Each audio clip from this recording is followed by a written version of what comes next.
పల్నాడు జిల్లా నర్సరావుపేటలో బాబు జగజీవన్ రామ్ జయంతి సందర్భంగా ఎమ్మెల్యే గోపిరెడ్డి శ్రీనివాసరెడ్డి ఘనంగా నివాళులర్పించారు.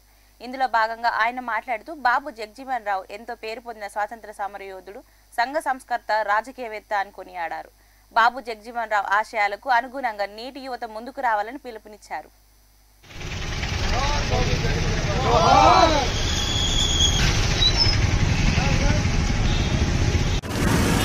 పెద్దలు బాబు జగజీవన్ రావు గారి 117వ జయంతి సందర్భంగా ఈరోజు ఆయనకి ఘనమైన నివాళులు అర్పిస్తూ ఆయన మరి దేశానికి చేసిన సేవలు చాలా గొప్పవని చెప్పి ఈరోజు అందరూ కూడా తెలుసుకోవాలని చెప్పి తెలియజేస్తున్నాం.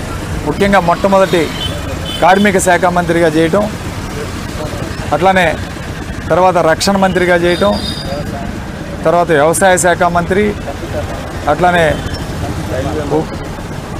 రైల్వే మంత్రి, ఈ విధంగా పలు శాఖలు చేసి ఎన్నో సంస్కరణలు తీసుకొచ్చిన వ్యక్తి బాబు జగజీవన్ రావు గారు.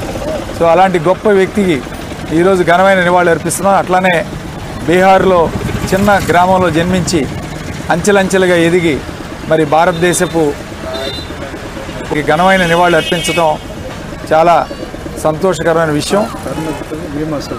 కార్మికులందరికీ కూడా ఈఎస్ఐ సంస్థ, బీమా వ్యవహారం, బీమా పాలసీ తీసుకొచ్చిన వ్యక్తి బాబు జగజీవన్ రావు గారు. సో అలాంటి వ్యక్తి ఘనమైన